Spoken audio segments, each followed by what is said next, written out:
Okay, back on this second part of, I'll talk about the Great Wilderness Trek. We'll talk a little bit more about the photographs you've taken and what you've captured. What's our first picture? Well, let's, continuing on from where we were, let's take a look at an image which I actually shot after the first. What happened was, once we finished the Great Wilderness, we went back to Ullapool, we recharged our batteries, stayed in a B&B overnight, which is nice, get a shower, and we needed it. And then after that, we went out for one more night into another wilderness, this time in Assynt. So most people, I think, will know Stack Poly quite well if they've been to Ullapool.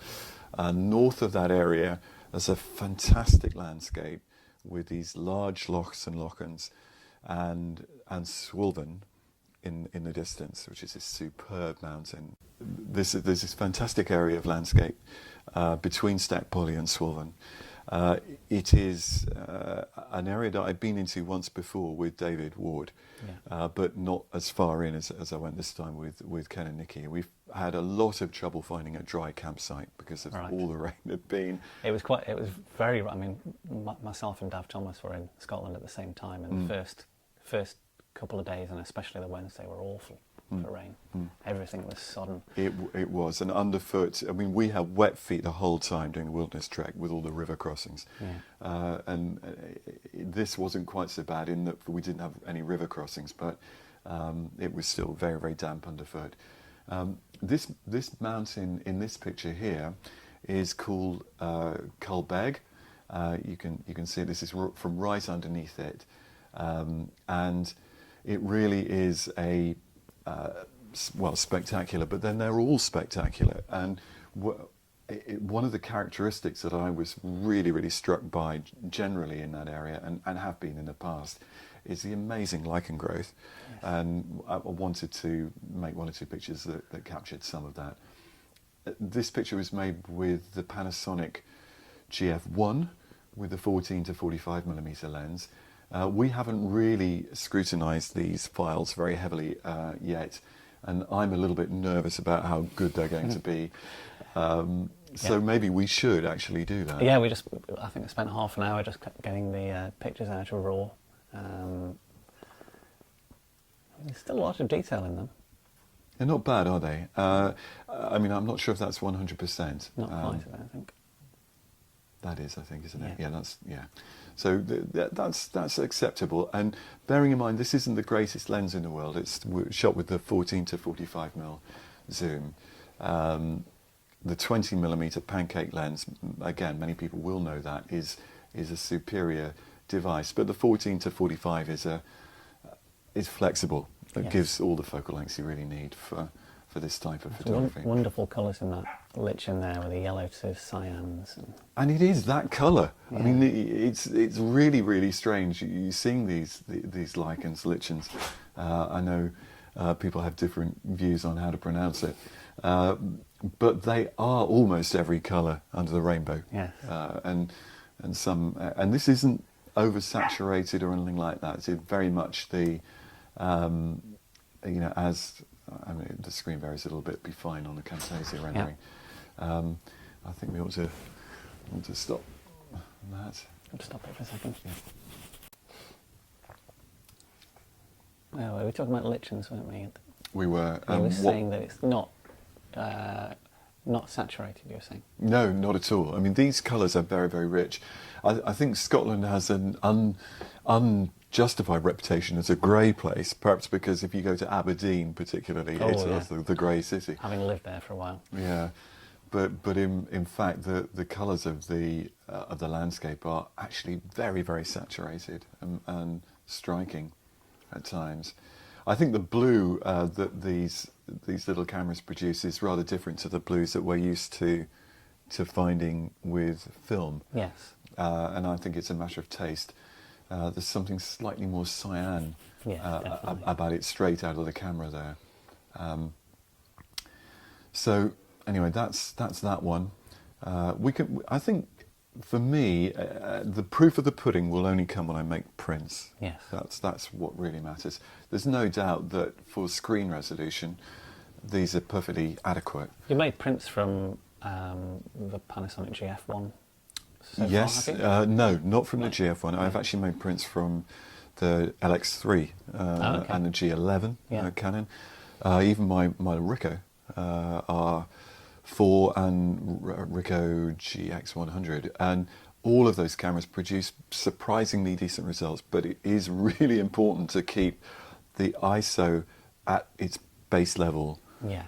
I know that you can get okay results with a Canon G12, for example, with slightly higher ISOs, but as a general rule, I actually think that the signal is being stretched too much mostly. So you can accept a little bit of loss of resolution or detail, but as soon as that noise comes into it, it's not. I find it artificial looking difficult. noise. Yeah, I find that difficult. I mean, I've actually sold prints to other photographers made from these cameras. So I think what that proves to me is that we photographers are the ones who love resolution, and Yes. I don't think that most people in the real world. So have you made quite know large or prints care. from some of these? 24 inches. 24-inch Yeah, prints. big enough, Yeah. really, and not even necessarily from raw files. I'm fairly confident that the GF1 with the 4/3 sensor will produce good quality prints. Yes. For most purposes. But let's be under no illusion. You compare it with a scanned 5.4 or a phase 1, is a different story. Yeah. Totally different. Fine detail is never going to be as good. So let's quit out of that one, and let me show you let me just show you the context of the second trek, and here it is. To the north is Swollen, Yes. yeah, and on the right here is Cull Moor, which is the highest mountain in that particular area. And literally, this, if I could take you, I actually have got some. I have got a little bit of video. All right. I don't know whether we can do that on Camtasia. Yeah. Maybe we Not should at the revisit. moment. It's not on there, but No, it's that's true. one for next Another time. time, Yeah. maybe. But 360, you've literally got a mountain at each quarter of the compass. Wow. Apart from Yeah. to the west where it's the sea, and it is absolutely wonderful. This is Canisp in the far distance, and Stack Poly is immediately behind me as I'm. There's not a lot of shelter there, is there? Too? No, this is pretty exposed, and you can see that we're actually high up on a kind of rocky knoll, and it drops away everywhere, and you can see we've got a pond very close to us in this location. It was hard to find anywhere that was flat and dry, Yeah. virtually impossible. Yeah. So you really, really depend on your thermarest to keep you above the water level. You're literally almost floating, just keeping dry. This is a relatively long exposure again, shot at night. So again, having taken 3 cameras with you, 3 different ones, how did you choose which one to use? A good question. Again, where I had time, I tried to use a GF1 because I felt I would get the best quality. Yes. But why don't we just have a very quick look at results from the other 2? Yes. And I've not got so many of them. This one, it's done that again, sorry, is shot with the G12, so the Canon. And I'm struck by 2 things straight away. One is that the Canon, with its articulating screen, as opposed to the straight screen that both Panasonics have, is a more creative instrument, almost for me, right away. That's not to criticise the Panasonics, but I find that the articulating screen actually encourages me to think, what if it looks, would it look from there, or from down there, or from, And that's because you can move the camera, but not you. You don't have to move with the camera. Well, that's right, and it sounds like that's a lazy man's approach, but I mean, I often do end up, lying on my belly doing photography. Yeah. But the beauty of this type of camera is that you can kneel, for example, and look at it from a bug's eye view, Yes. for example, or you just try different things. And sometimes, actually, like this I could have shot with any camera from the point of view of the angle, but it was having the G12 that encouraged me to do this slightly kind of off-the-wall composition in the first place. So I love it in that respect. I find it would be my go-to visualization camera of choice because of the screen. But because of the fact that I hadn't shot a great deal with the two Panasonics before, I used them quite a bit on this track in order to get experience. So overall, I mean, if you said to me, if you could only have one point and shoot, what would it be? I probably would say the Canon. Just because of that screen. Just because of the screen, not because of the image quality or because of that, anything else. Do you see much difference in quality between the colour differences or anything between the Panasonic and the Canon? Yes, I do, and I've got to say that that's one of the downsides of the Canon. When it comes out of the, I mean, it looks fine on screen. When you load it up into the software, it's noticeably red. And you usually do have to do some mitigating work to offset that. I noticed that there was quite a bit of chromatic aberration in the files initially, and if we blow it up a bit... That's unlike the Panasonic, because I believe the Panasonic does something clever in software, doesn't it? It fixes chromatic aberration. I think you're right, internally. Actually, we did do a fix in Capture One here on this one, but you can still see, if I go to that little... in here, particularly, if I take that away, that there's some noticeable chromatic aberration there. We are looking at a big enlargement size. It's not too bad. You know, let's not forget, it's only it's not even a micro four thirds sensor. So a lot is being asked of the lens and the sensor. If we look at the mountain here, Culmore in the distance, there is, for my money, there's chroma noise in there. There's the image is fragmenting a little bit where there's not much fine detail, which is not great. Same in the cloud here. But having said that, you won't see that in a print, so it's not a total disaster. We're looking at a very big enlargement here. Where there's fine detail, on the other hand... Contrasted detail comes out very nice. It's fine, yeah, it's really very, very good. So it's a good little camera. I'm not criticising it at all. In fact, I very much like it. That composition, I'll just point out a couple of things. You can see that it's a kind of cross design. In fact, it might be interesting if we just go to Tools and see if I can... Actually, let me get rid of this. It's a bit distracting, isn't it? What was it going to... Black and white, yes. And we can just see the way that the image resolves itself in monochrome. The shapes come out a lot stronger. They do, they do. Yeah, you become very aware of that. I think that's quite an interesting analytic tool. In past talks we've done upside down, and you look at the picture small, but totally desaturating gives you another view of the picture. You know, I think one would like to feel that a really well-composed picture would work well in black and white and well in colour. In practice, the nature of colour photography is that sometimes for the picture to work, you're totally dependent on colour contrast, and therefore it makes a pretty flat black and white image. Here, because of the abundance of detail and because of the nature of the design, it works quite well in black and white. Having said that, that's not what I'm intending to do. So, so that's the G12, and let's have a look at a Panasonic LX5. Why did I take that along? Well, it's a much smaller camera, and it is another option. It's actually got a wonderfully easy to use interface. The LX5. It's got this a little switch that takes you between the different formats, so you can go 16:9.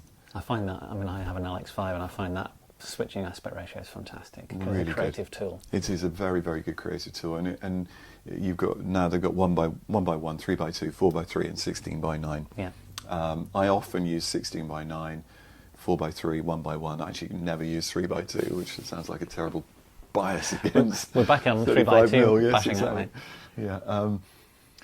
I do have an admission to make here, which is that I had the camera incorrectly set up so that I was only shooting JPEGs, which was a bit of a disaster, as I found, because especially for images like this, the high contrast edges display quite noticeable. Had the inbuilt sharpening on. Sharpening, Yeah. from the in-camera sharpening. While the other aspects of the JPEG processing is generally quite good, but the sharpening is a disaster as far as I'm concerned. But you, Tim, very kindly did a little bit of work on this before we started, and in fact, if we can get the tools back, you can see there's some layers over here. If I put the little ticky thing on, and I'm not sure what these are. Oh, that shows you. That was to show the find edges. Because there was halos around the edges. Yep. We tried to get rid of them by making a find edges command to find those strong edges. Yes. And creating a selection from them.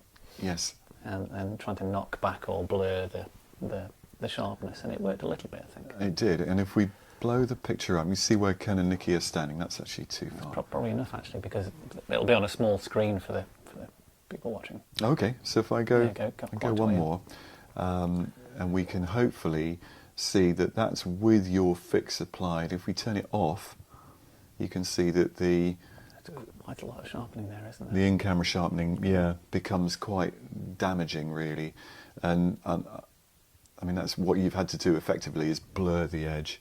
Yeah. And then it's less noticeable. Softens them a little bit, but not in any damaging way. So I think it's an improvement. But obviously one doesn't want to have to deal with that kind of thing. So yeah. And the RAWs are very good out of the LX5. They are very good, and yeah, it really is. So I feel a fool, but anyway. It's a wonderful picture, that though. The light glowing. It looks like there's some searchlight in the little canyon. Yeah, it was absolutely amazing, and I'm so glad I took the picture, even though it's a flawed one, because you know, it's such a memory of an extraordinary place. I think there's one more image from the LX5 that I'd like to bring up, and that's this one. Again, using the 16:9 aspect ratio. Yes. And that gives, to me, perhaps the optimum moment of what that track was like in terms of the scenery and the weather conditions. And the middle distance is full of rain. Yes. And that's sort of wonderful. I think, again, all photographers will recognise that. Waves of rain. Yeah, waves of rain, and what a gift it is in terms of mood and atmosphere, the way that it softens the hills and gives them so much depth in a way that when you see a straight picture of blue sky, and it has none of that feeling of depth. It's just fabulous, I think. So what's not so fabulous is the in-camera sharpening, but again, not too bad on that one. It's not so noticeable because it doesn't have the same very high contrast edges just here, but because they're not figures, it's actually, they are lower contrast because it's all much further in the distance. Yes. So I could probably will print this picture. I may not be able to make a very big print, but I'll print it. And generally speaking, I'm pretty confident that it'll work. So we've looked at all three cameras. Yeah. I think we can see that the GF1 gives marginally better results. It's not really that noticeable than the they're other all two. very good still. Certainly for screen res, they're great. The G12 has its little articulating screen. The LX5 has its lovely user interface. It's so nice with the aspect ratios, which the other two cameras have, by the way, but they just don't present them to you nearly as easily. And the LX5 is also comfortably the smallest and lightest of the three. And you were using the little Lee rangefinder graph system. RF75. And in fact, I was using that with all three cameras. Yeah. And I cannot tell you what a difference that makes. This picture would not have been possible without it. No. That's made, believe it or not, with an ND 1.2 grad, Oh, wow. a 4-stop hard grad, and it's still burnt out Yes. in there. Yeah. And you know, the way that the eye and the brain work together is, as we know, micromanaging detail and contrast. You scan the scene effortlessly and you see it, and if you don't, but the camera can't do that. It's just looking at light relationships as they stand in total. Yeah. It can't micromanage. It's only using a filter that allows us to hold these shades and gradations. If we're going to do it in one exposure, Yes. I'm not talking about making multiple exposures in HDR, but for most practical photography, this is, in landscape, these filter systems are still superb and still work best. Brilliant. Thank you. Thank you.